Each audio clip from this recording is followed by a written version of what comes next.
How satisfying was that, Ken? Really, really satisfying. And this is a tough trip. This is a really hard game to come over and win. And we're a brave club that wanted to challenge it right to the end. And we didn't have our best, cleanest day. I'm sure of that, and I'm sure Adam would say a bit the same. It was a tough game of footy, and it was just right to the end. You just had to keep going. You jumped them, and then they appeared to nut your run and ball movement for much of the second and early in the third quarter. What got it going for you again, and what got you to the line, do you think? I think that's the easy one. We say we run all day.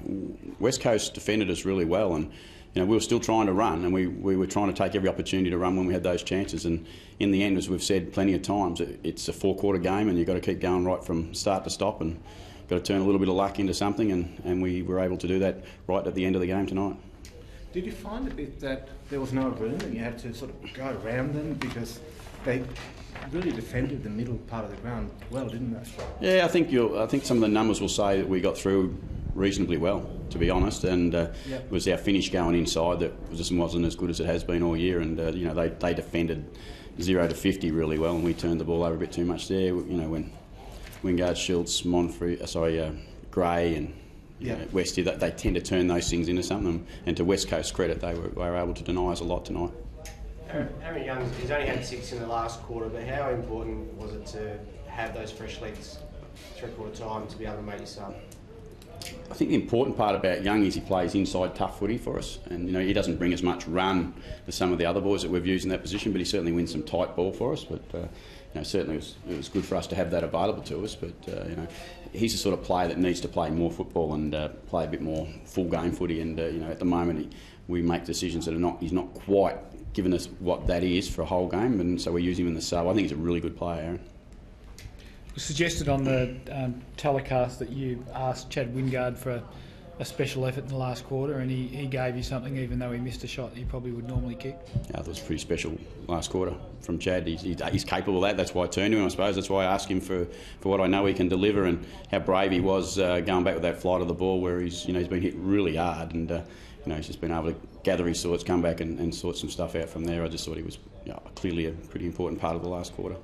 What were you thinking when he went down, or it was really like it was limping there just for those few seconds? Were you concerned it was Achilles or something like that? Yeah, no, he got stood on. He's had the sore ankle that he missed a game with, and unfortunately he got stood on the back of his foot, so the back of his Achilles, which made him a bit sore again. But look, I think that the big hit was probably worse than the stand on the back of the foot, and it was a really brave effort going back with the flight, and two blokes just going hard at the ball was fantastic to see, and for a young player to stand there, I think it might have been Glass, perhaps coming the other way. So Glassy, we know, is a tough player and plays really fair footy, and it was just great to see two good players go at it. Can you just talk a bit specifically about that final term? I think it was something like 22 to 6 inside 50s.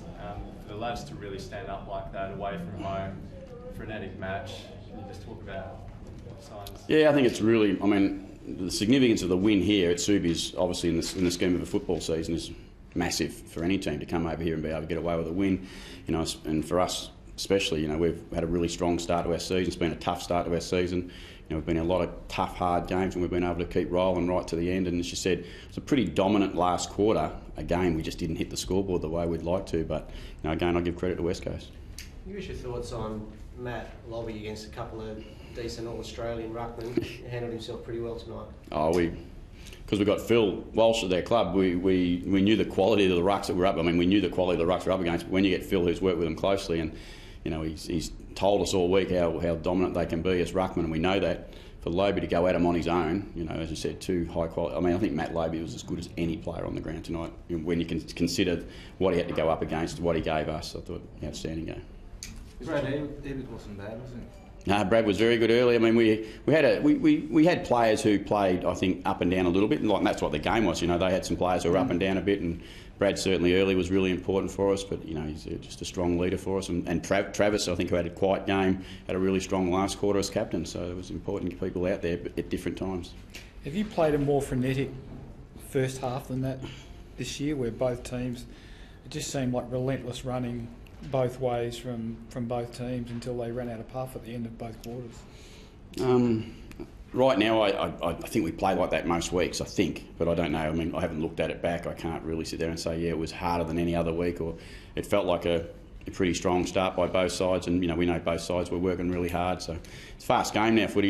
You don't want to give defensive sides time to get set, so you have to keep going pretty quick. And there's the balance between when you're going quick, and I think in the last quarter, maybe we went a bit too quick at times when we had the game. We're just probably keeping them in the game with some poor ball use. Matt White looks like he might be a pickup for you, doesn't he? He gives you something. Yeah, he does. He looks like he's had him and Jared Pollock both had great starts to the year, and they've both joined in strongly to the Port Adelaide way, and that's play hard and tough and give you all, and your teammates will love you, and you'll be a part of the team. Ken, do you allow yourself to think that a win like this stamps you as a contender? Generally, you have to be a contender to win over here if the local teams are going all right. Oh, look, I say everywhere. If we're a contender next week, that's all I can worry about, and you can't go any further than that. We talk about every game. It's round 5. We've got round 6, and we go back to Geelong. I mean, we seriously find out who the good teams are. We got Hawthorn and Geelong playing on Monday. They sit atop of the ladder. They've been great teams, not just for this year. They've been great teams for 5 and 6 years. So we're just trying to improve. Again, we're on the trip. We're on the journey here at the footy club, and we know we've still got lots more improvement to go. And we've just got to keep at it. And when we become a contender, it'll be our turn. We'll deserve to be there. So Geelong will be a big game. A lot of the boys haven't even played a winning side against Geelong, they'll say. So. Yeah, look, it's hard to say. Every game's a big game. For us, the important thing for us is at Adelaide Oval, and we get all our supporters there, we get all our members there, and we fill the place up, and we make it a hostile environment for Geelong as best we possibly can outside the fence, and then we try to do the same thing on the inside of the fence. We have no doubt the quality of the team that's coming over to play us, and we look forward to that opportunity to have a real go at them and see how we go. Do you fear at all that like the way tonight's game is played, you're on the road and so on, and there's an emotional high and a great victory come? Would that sap you a bit before a big game like that? Would you I hope not. How will you recover? No, I think we'll be okay. We've got an 8-day break. We'll travel back in the morning. Boys will recover up really well. Look, we're playing a side that's got to play Monday, so they've got a big game themselves. If you worry about are they big games, are you travelling or not, it's AFL football, it's a national competition. You've just got to play well every week, and if you don't, you'll get in trouble. You mentioned Geelong and the challenge that they present. Will that game give you a true indication of where you stand in the scheme of things? No, not really. I think it'll be good for us because hopefully we'll learn something from the game like we did tonight, and hopefully we'll continue to improve. So. It's round 6. That's the hard part. It's hard for a coach to sit here and say, "Oh, it'll give us a great guide at round 6." There's so many. It's a long way to go, and things can go south and go north in a real hurry at this level. So you try not to take your eye off the ball. I don't ever want to run the risk of taking my eye off the ball and saying that it's going to be this game. It's going to say we're okay, or not this game. It's actually going to be every game. Yeah, I mean you're only in the second year of the journey, as you call it, but do you feel the group is already ready to start challenging those powerhouses? I think the group's improved, and that's credit to the group. I think that's credit to the whole club. The whole football club's improved. From David and Keith down, the whole football club's improved, and we know that we've still got lots more improvement to do, and we're not going to go away from that. We've got to work really hard, work as hard as we can as a football club, both on and off field, and then hopefully we'll get something that we'll be proud of at some stage. How do you rate Paddy Carlisle's game tonight? Yeah, I thought he was outstanding. I thought Bobby did a great job on Kennedy. I mean, Kennedy missed some goals and kicked some points, so I thought when there was some really crucial contests, Bobby, since he's come back in the side, we didn't play him round 1 because he was underdone. I think he's been in as good a form, certainly in my short time here. I think he's had his block of 4 weeks have been really strong. Kenny, a lot's been made of your fitness regime, and is it fair to say that you actually like the idea now of testing yourselves against other sides and saying, let's see if you can run with us? From a fitness point of view, is that what you're saying? Oh, no, we don't say that because, we've sort of got a couple of backhanders along the way that we say that because it's something we're just trying to spook. So it's not. It's just something we do. That's one of, I always say you coach to your list. Our list is a naturally good running team. Yeah. And they have a great conditioning team behind them to help them and support them and make them as fit as they possibly can be. So we just know that's part of our makeup. Like some sides have some other things that we don't have. One of our makeup things says that we've got a good running team. It doesn't mean we're going to win every game, we're going to run out every quarter, we're going to win every last quarter. It just means that we know that we've got that capability and something we have to call on when we can. Okay.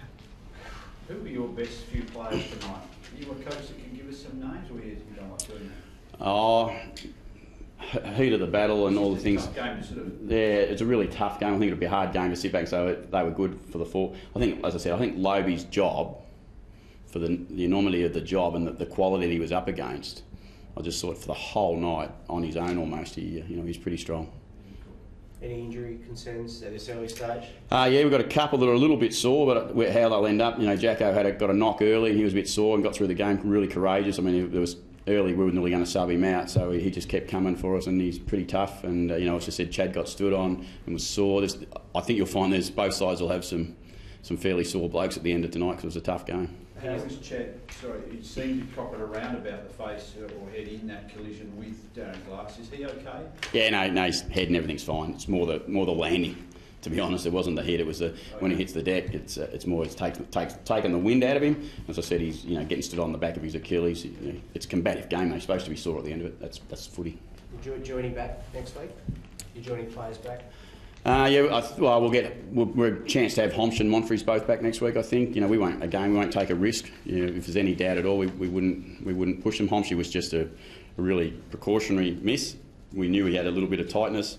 Nothing that really showed us that there was any too much to worry about. But travelling long ground, we just were careful of that. And Monfries is just about ready to go. The conditioning team will make a decision. Is it smart to push him for one game when? Probably the right thing to do is give him the extra week. What exactly was Trengo's knock? It's just a body collision. Body, okay. Thanks, John.